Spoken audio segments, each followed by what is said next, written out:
여기 한 장면을 상상해 보십시오. 서울의 한 병원 진료실 의사는 환자에게 고개를 저으며 처방이 불가능하다고 말합니다. 약국에는 재고 없음이라는 안내문이 붙어있고 환자들은 돈을 싸들고 와도 약을 구하지 못해 발을 동동 구릅니다. 그런데 시선을 돌려 주식시장의 모니터를 보면 기이한 현상이 목격됩니다. 없어서 못 팔 정도로 전 세계적인 품귀 현상을 빚고 있는 이 기적의 비만 치료제를 만든 회사 노보노디스크의 주가 그래프가 파란불을 켜며 미끄러져 내려가고 있습니다.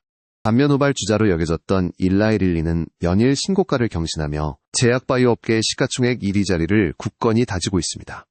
도대체 시장은 무엇을 걱정하고 있는 걸까요? 상식적으로 생각하면 물건이 없어서 못 팔 정도라면 공장을 24시간 돌려서라도 매출을 찍어내는 이 회사의 주가는 천장을 뚫어야 마땅합니다. 하지만 자본시장은 냉정하게 현재가 아닌 미래를 봅니다. 지금 여러분이 보고 계신 노보노디스크의 주가 하락과 일라이 릴리의 상승, 이른바 주가 디커플링 현상 뒤에는 우리가 미처 파악하지 못한 거대한 악재와 호재가 숨겨져 있습니다. 단순히 약이 잘 팔린다는 뉴스를 넘어 시장은 이미 주사제를 지나 먹는 비만 치료제, 즉 경구용 치료제 시장의 패권이 어디로 넘어갈지를 계산하고 있기 때문입니다. 오늘 영상에서는 1등 기업 노보노디스크가 겪고 있는 역설적인 위기의 원인을 데이터를 통해 정밀하게 분석하고 무섭게 치고 올라오는 일라이 릴리가 과연 최후의 승자가 될 수 있을지 파헤쳐 보겠습니다. 지금부터 펼쳐질 이야기는 단순한 제약바이오 종목 분석이 아닙니다. 인류의 난제인 비만을 정복하는 과정에서 벌어지는 수천조 원이 오가는 거대 자본 전쟁의 현황 보고서입니다. 없어서 못 파는 약을 가진 회사의 주가는 왜 떨어졌는지, 그리고 차세대 비만 치료제 시장의 왕자는 누가 차지하게 될지 영상을 끝까지 보시면 그 복잡한 셈법이 명확하게 정리될 것입니다. 똑같은 비만약인 줄 알았는데 왜 현장의 의사들은 일라이 릴리의 마운자로가 진정한 게임 체인저라고 말하는 것일까요? 그 비밀은 바로 작용 기전, 즉 약이 우리 몸에서 일하는 방식의 결정적인 차이에 있습니다. 노보노디스크의 위고비는 GLP-1이라는 호르몬 하나를 모방하여 작동합니다. 쉽게 말해 뇌에게 배부르다는 신호 하나를 보내 식욕을 억제하는 방식입니다. 반면 일라이 릴리의 마운자로는 GLP-1에 GIP라는 호르몬을 하나 더 얹었습니다. 이것을 이중작용제라고 부르는데 후발주자였던 일라이 릴리가 시장을 뒤집기 위해 던진 승부수였습니다. 이 원리를 우리의 일상에 비유해 보겠습니다. 여러분이 다이어트를 위해 헬스장 트레이너를 고용했다고 가정해 봅시다. 위고비라는 트레이너는 식사 때마다 옆에서 그만 먹어 라고 말로만 말리는 코치입니다. 그런데 마운자로라는 트레이너는 그만 먹어 라고 말리는 동시에 우리 몸의 대사 시스템을 조절해 지방이 더 잘 타도록 몸의 환경 자체를 바꿔버리는 것과 같습니다. 한 손으로만 체중을 막는 것과 양손을 다 써서 체중을 방어하는 것, 당연히 결과가 다를 수밖에 없습니다. 실제 임상 데이터가 이 논리를 증명했습니다. 위고비가 평균 15% 정도의 체중 감량 효과를 보인 반면 마운자로는 임상 단계에서 20%가 넘는 최대 22%에 달하는 감량 효과를 기록했습니다. 이 7%포인트 내외의 격차는 제약산업에서 단순한 숫자 이상의 의미를 가집니다. 이 지표가 의미하는 바는 명확합니다. 소비자와 의료진에게 더 강력한 효능은 선택이 아닌 필수가 된다는 것입니다. 제약바이오 산업에서 효능의 격차는 곧 독점적인 시장 지배력으로 직결됩니다. 노보노디스크가 시장을 개척했지만 일라이 릴리의 주가가 더 가파르게 상승하며 디커플링 현상이 일어난 핵심 이유가 바로 여기에 있습니다. 자본시장은 현재의 점유율보다 더 강력한 무기를 가진 쪽의 미래 현금 흐름을 선반영하기 때문입니다. 한번 깊게 생각해 보십시오. 만약 여러분이 비만 치료를 받아야 하는 환자라면, 그리고 두 약물의 가격이나 접근성이 비슷해지는 시점이 온다면 효과가 확실히 더 높은 약을 두고 굳이 과거의 약을 선택할 이유가 있을까요? 황금알을 낳는 거위가 있어도 그 알을 꺼낼 손이 없다면 어떻게 될까요? 지금 글로벌 비만 치료제 시장을 두고 벌어지는 제약사들의 전쟁터는 더 이상 실험실이 아니라 공장입니다. 우리는 앞서 노보노디스크와 일라이 릴리가 만든 기적의 비만약에 대해 이야기했습니다. 하지만 여기서 아주 흥미로운 현상이 발견됩니다. 시장을 먼저 개척하고 압도적인 브랜드 파워를 가진 노보노디스크의 주가가 한때 횡보하거나 하락세를 보인 반면 후발주자인 일라이릴리의 주가는 무섭게 치고 올라갔다는 점입니다. 제품의 효능 차이 때문일까요? 아닙니다. 바로 공급망 즉 물건을 찍어내는 능력의 차이에서 발생한 디커플링 현상입니다. 여기서 우리가 주목해야 할 핵심 지표가 하나 있습니다. 바로 자본적 지출 즉 CAPX의 증가 추이입니다. 최근 데이터를 살펴보면 일라이릴리와 노보노디스크 모두 설비 투자 비용을 전년 대비 50% 이상 공격적으로 늘리고 있습니다. 이 지표가 의미하는 바는 명확합니다. 이제 제약바이오 산업의 승패가 신약 개발이라는 연구 개발의 영역을 넘어 누가 더 빨리 더 많이 생산할 수 있느냐는 제조업의 영역으로 넘어왔다는 뜻입니다. 이 상황을 이해하기 쉽게 비유해 보겠습니다. 여러분이 세상에서 제일 맛있는 빵을 개발한 제빵사라고 가정해 보십시오. 손님들은 가게 앞에 수 킬로미터씩 줄을 서 있습니다. 그런데 가게에 오븐이 딱 하나밖에 없다면 어떻게 될까요? 손님들은 기다리다 지쳐 옆 가게로 갈 것이고 여러분은 돈을 벌 기회를 날리게 됩니다. 한국에서 있었던 허니버터칩 대란을 기억하실 겁니다. 당시 폭발적인 인기에도 불구하고 생산 라인을 바로 증설하지 못해 품귀 현상이 빚어졌고 그 사이 유사한 제품들이 시장을 파고들었습니다. 지금 비만치료제 시장이 딱 이 상황입니다. 약이 없어서 못 파는 상황 즉 쇼티지가 발생한 것입니다. 이 지점에서 두 기업의 전략이 갈립니다. 노보노디스크는 위탁 생산업체인 카탈런트의 공장 관리 문제로 생산에 차질을 빚으며 주가 조정의 빌미를 제공했습니다. 반면 일라이릴리는 공격적으로 공장을 짓고 위탁 생산 파트너를 다변화하며 공급 병목을 해소하는 데 집중했습니다. 투자자들은 단순히 좋은 약을 가진 회사가 아니라 그 약을 실제로 팔아서 매출로 연결할 수 있는 실행력을 가진 회사에 더 높은 점수를 주기 시작한 것입니다. 생각해 보십시오. 주사기 형태의 비만치료제는 단순히 약물만 섞는 것이 아니라 멸균 상태에서 주사펜에 약을 채워넣는 필앤피니쉬 공정이 매우 까다롭습니다. 이 공정을 안정화하는 것은 반도체 수요를 잡는 것만큼이나 고도의 기술과 자본이 필요합니다. 결국 지금의 비만치료제 전쟁은 바이오 기술 전쟁인 동시에 거대한 공급망 전쟁입니다. 실험실에서 탄생한 기적을 공장의 컨베이어 벨트 위로 누가 더 빠르고 안정적으로 옮겨놓느냐가 향후 기업 가치를 결정하는 핵심 변수가 될 것입니다. 그렇다면 과연 이 공급난은 언제쯤 해소될 수 있을까요? 그리고 주사제를 넘어 알약으로 먹는 경구용 치료제가 나온다면 이 생산의 판도는 또 어떻게 바뀌게 될까요? 매주 배에 주사를 꽂는 고통 없이 아침에 일어나 물 한 잔과 함께 알약 하나를 삼키는 것만으로 살이 빠진다면 이 시장은 과연 몇 배나 더 커질까요? 지금 제약바이오 업계가 주목하는 것은 바로 주사기를 버리고 알약으로 넘어가는 거대한 패러다임의 전환입니다. 지금까지의 비만 치료제 시장이 1차 대전이었다면 경구용 치료제, 즉 먹는 약이 등장은 2차 대전의 서막이라 할 수 있습니다.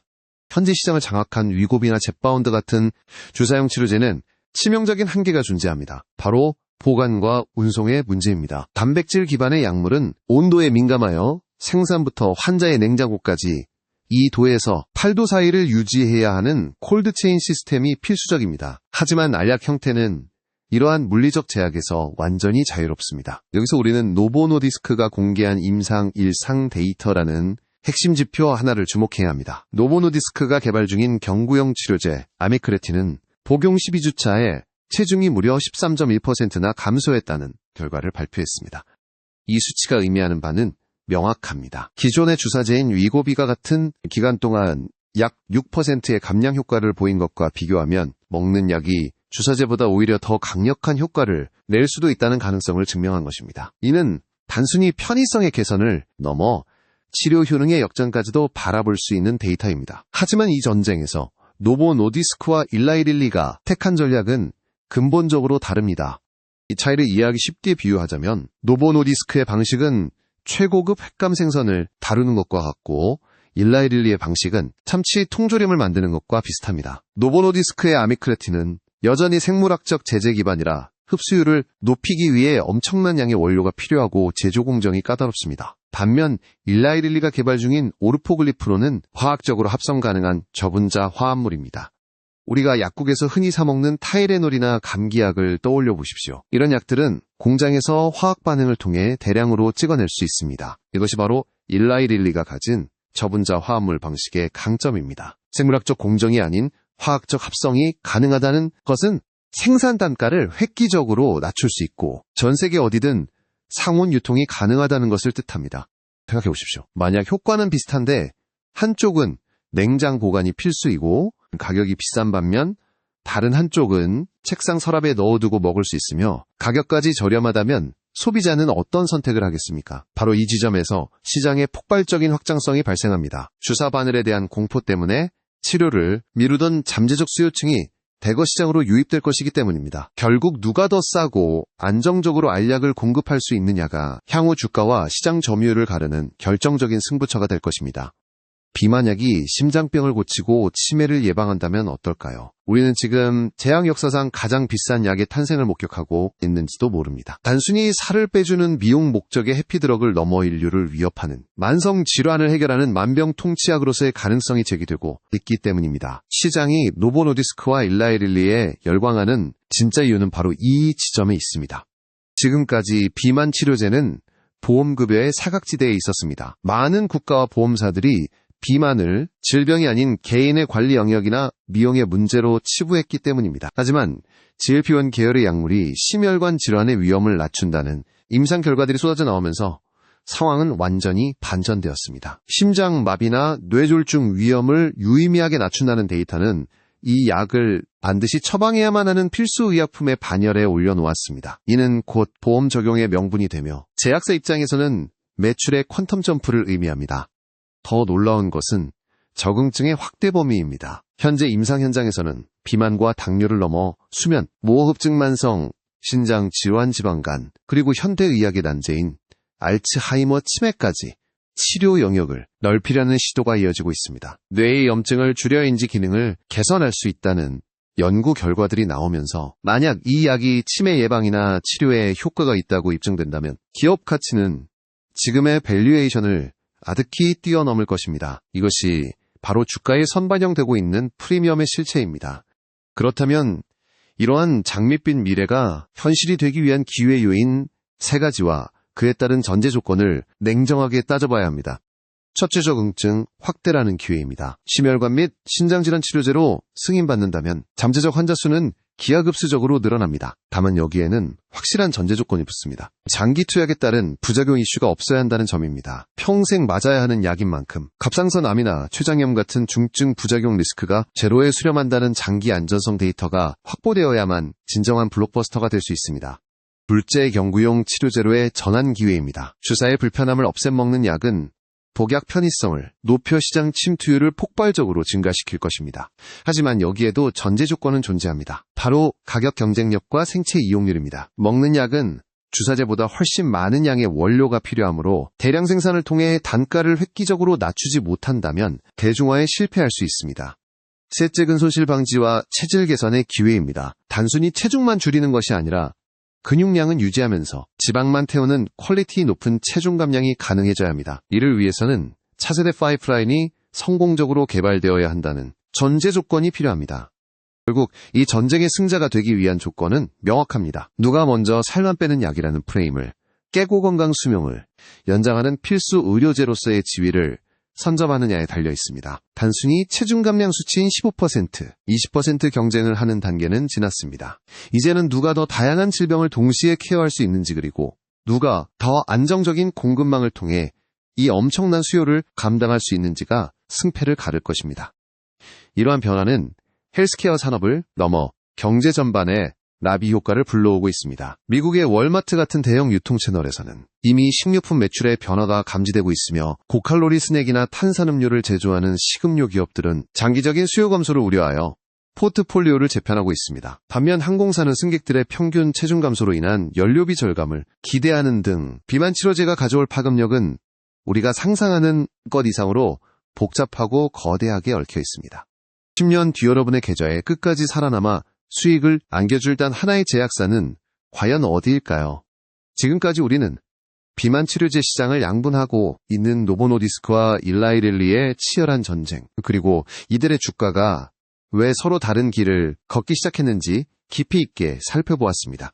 결국 시장이 일라이릴리에 더 높은 점수를 주며 주가 상승을 이끌었던 핵심 이유는 바로 확장성과 생산 능력에 대한 기대감 때문입니다.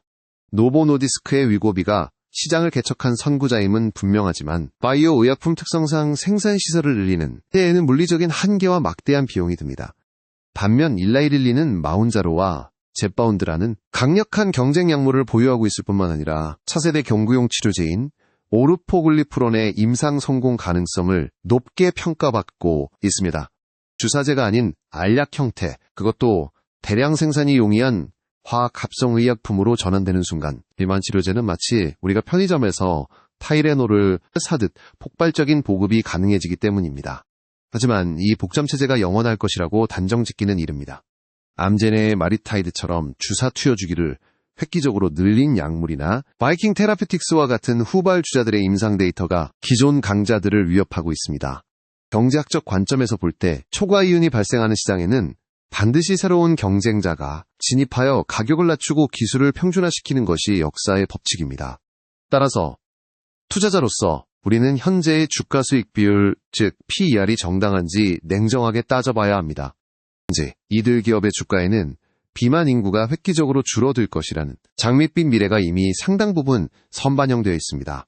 만약 기대했던 경구용 치료제의 출시가 지연되거나 부작용 이슈가 발생하여 성장률이 둔화된다면 높은 밸류에이션은 오히려 독이 되어 주가 급락을 불러올 수도 있습니다. 우리가 취해야 할 태도는 명확합니다. 단순히 비만 치료제의 열풍이라는 뉴스 헤드라인만 보고 추격 매수하는 것을 멈춰야 합니다. 대신 누가 먼저 알약 형태의 치료제를 저렴한 가격에 대량 생산하여 시장을 장악하는지, 그리고 비만 치료제 이외에 알츠하이머나 항암제 같은 다각화된 파이프라인을 통해 기업의 기초 체력을 튼튼히 하고 있는지를 모니터링해야 합니다. 여기서 반드시 짚고 넘어가야 할 리스크가 있습니다. 바로 약가 인하 압력과 각국 정부의 규제입니다. 미국을 포함한 주요 국가들은 건강보험 재정 건전성을 위해 고가의 비만 치료제 가격을 낮추려는 움직임을 보이고 있으며에는 제약사들의 영업이익률을 훼손하는 가장 큰 잠재적 위협 요인입니다. 또한 장기 복용 시 발생할 수 있는 미지의 부작용 데이터가 향후 3년에서 5년 사이에 어떻게 나오느냐에 따라 시장의 판도는 완전히 뒤집힐 수 있음을 항상 유의해야 합니다. 오늘의 한 줄 메시지입니다. 비만 치료제 전쟁의 최우승자는 가장 먼저 시장을 연 기업이 아니라 가장 많은 사람이 가장 쉽게 약을 구할 수 있게 만드는 기업이 될 것입니다. 마지막으로 여러분께 질문을 던지며 영상을 마치겠습니다. 만약 한 달에 30만 원으로 살을 뺄 수 있는 알약이 나온다면 여러분은 평생 이 약을 구독하시겠습니까? 아니면 운동과 식단이라는 전통적인 방식을 고수하시겠습니까? 여러분의 생각을 댓글로 남겨주세요.